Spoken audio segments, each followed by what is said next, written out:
Uh, it has been my pleasure to be working with this global kidney foundation, which is the charity which is specifically for only kidney failure patients.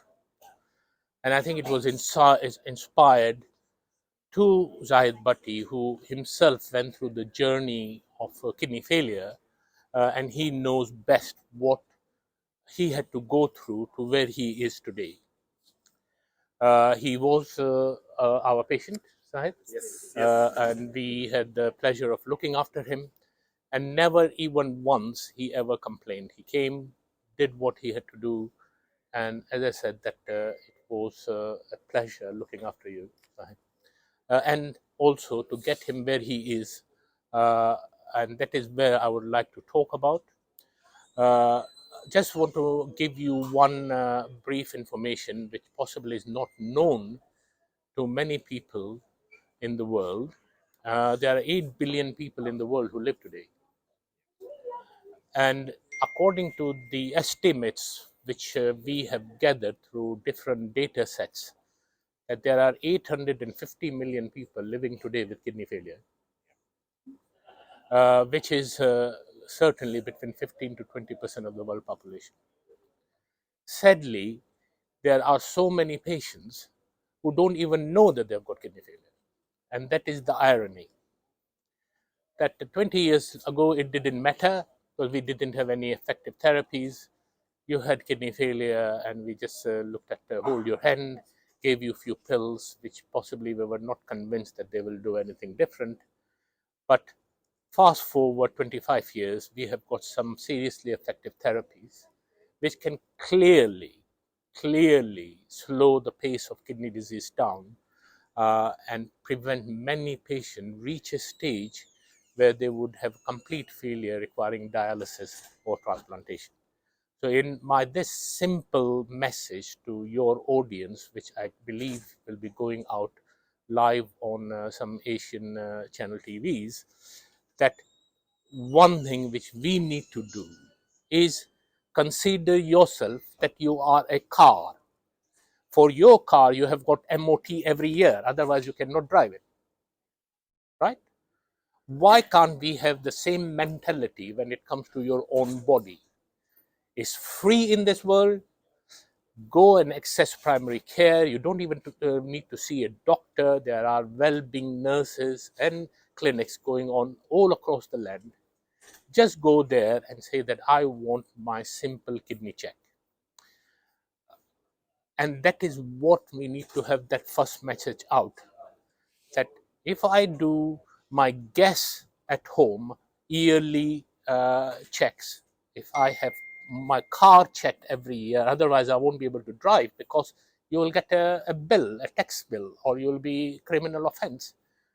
Why can't we have the same mentality when it comes to your own body? And particularly, most of your audience are religiously minded, I know, and that I would say most of the people who watch your TV have had the pleasure of talking to many of your those channel TVs, and they are very religious. And I have got this passion. Apart from my doctor, I am a student of comparative religion, and I have had the pleasure of reading all the scriptures. And I'll take few names. I've read Torah, I've read Bible, I've read Holy Quran, I've read Buddhist scripture, I've read Indian, Hindu, Veda, I've read everywhere. And everywhere, if you believe in a God, it says that your body I have given. It is your duty to look after it. In every religion. And on the day of judgment, if you believe in that day, he is going to ask you that how well you looked after the thing which I gave you. So if you don't want to do it for that, at least do it as a religious duty to look after your body. And in order to look after your body, I just want you to go engage with medical profession and get yourself checked. If you find that you have got early evidence of kidney disease, we can literally stop that going any further with the effective therapies we have got. That's the one message I want to give. Second thing I would like to say that we are 8% which is, I'm talking of BAME group, which what Zahid just now alluded to, we are 8% of this country. We comprise, so British population, give or take, is 60 to 64 million. We are 8% of that 64 million. When it comes to chronic diseases, which is diabetes, which is high blood pressure, which are the two main causes of kidney failure. Uh, so if I was to go on this 850 million, which I quoted, the number, 70% of those kidney failure are due to high blood pressure and diabetes. So these are the two big evils. So if you were to have this hypertension, diabetes, as a result of that being present threefold higher than in the ethnic minority as compared to the local population, the number of patients who develop kidney failure are threefold higher in ethnic minority. It's not that what we are eating, what we are doing, this is how we have been created.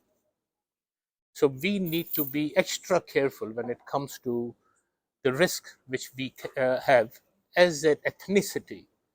And we are 8%. If you look at the waiting list for kidney transplant, 30% is because of the 30% of the patient on the waiting list come from the ethnic minority. For God's sake, we need to do something about it. And the one thing which we need to do is that, and again, what I'm going to say, I'm going to quote a verse which is from Holy Quran, but exactly the same verse I can find it in all other scriptures. Okay, as I said, I've read all the scriptures. So if you are religious minded, as you guys are, in or the people who watch these TVs, that it says that if you save one life, it's like saving the whole mankind. And that sentence is in every scripture. Okay? So if you were to either as a live donor, so if you have got somebody within your family who is needing a kidney transplant, and if a live donor was to come and say, I've got a spare part, but God has created a spare part kidney for you, you just need one. You use that kidney, you have literally fulfilled what I've said just now in your Holy Quran. One life saved, whole mankind saved. But the more important thing, which is, in my opinion, the biggest problem ethnic minority audience faces, is to make a decision when their loved ones have passed away. Either they are declared brain dead or declared heart dead. And then somebody approaches them that, look, your loved one could be a donor. Can we take the organs and use it to save 7 lives? So you've got 2 lungs, 1 heart, liver is also used as a pair now. So instead of 1 liver, we just cut it into 2 pieces and the 2 kidneys. If you are young, they will also take your pancreas out, and even if they take the bowel out, but they will give you the consent. They said that we would like to use these organs, and every organ is saving somebody's life. So if your loved one has passed away, we know he's passed away by all the medical modern technology testing. When we approach our ethnic minority people, and that is universal, whether it is Muslim, Hindu, Sikh, all the religion, the first thing they say, our religion doesn't allow it. Because I'm also a donor, NHS donor. I donate my whole body after that, whatever what they can do. But after that, I posted my point of view on social media. Lots of people came up and they said, "Oh, you are Muslim, you can't do that, blah blah blah blah blah blah." So elaborate if you want to. So as I said, that is all wrong. If you were to look at again all the modern fatwas, because fatwa is not something you just a religious scholar go through the religious uh, script and then they do jurisprudence. So this is the legal side, and all of them allow disease donation. Every one of them, as far as I know. For my Hindu colleagues, I say that there wouldn't be any Lord Ganesh because they rate Lord Ganesh very highly. There wouldn't be a Lord Ganesh if there was no transplantation between an elephant and a human. That is Lord Ganesh. That is what they revere about. So every religion allows saving a life. Saving a life is, I think, a mega important thing. And me and Tom and my nurses here who are here, we spend days, weeks, years to save one life. How often we just get frustrated. And the easiest thing to do would be to just give somebody a kidney and get him back to his normal life. And not normal life, I'm not saying. So somebody would ask me, and one of your audience will say that, well, dialysis keeps somebody alive. Yes, dialysis is a mean of keeping somebody alive. That doesn't apply to heart failure, that doesn't apply to lung failure, but when it's come to kidney, yes, I take your point.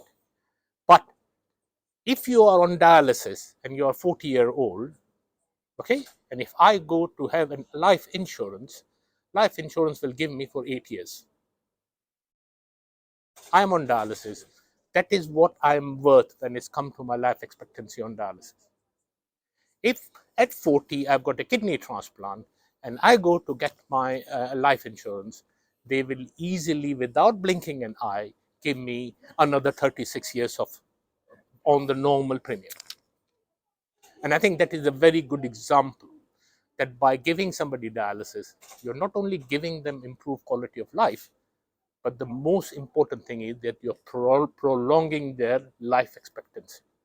And that is just gone submerged somewhere in the translation of the message. So I would just say that if you are saving somebody's life, by that I mean this, that he will die in 8 years, I'm going to prolong his life by at least 36 years. That is life saving. And that person in his most productive years of life would be able to not only look after himself, but his family, his children. And that is the least we can do for our society. He would be a useful member of the society. He won't be able to do all those things if he's on dialysis. So I will stop here and say that please to your audience, that if you don't want to think anyway, just look at it as your religious responsibility, because you are all very religious, as a moral obligation and as your duty to this society where you're living, that we also learn to give rather than take.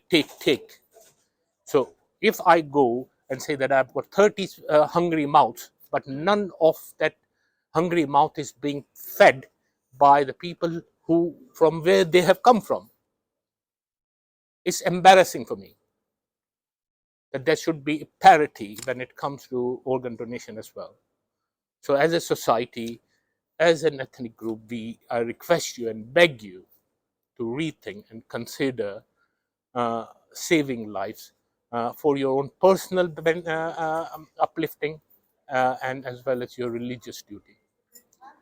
Thank you very much.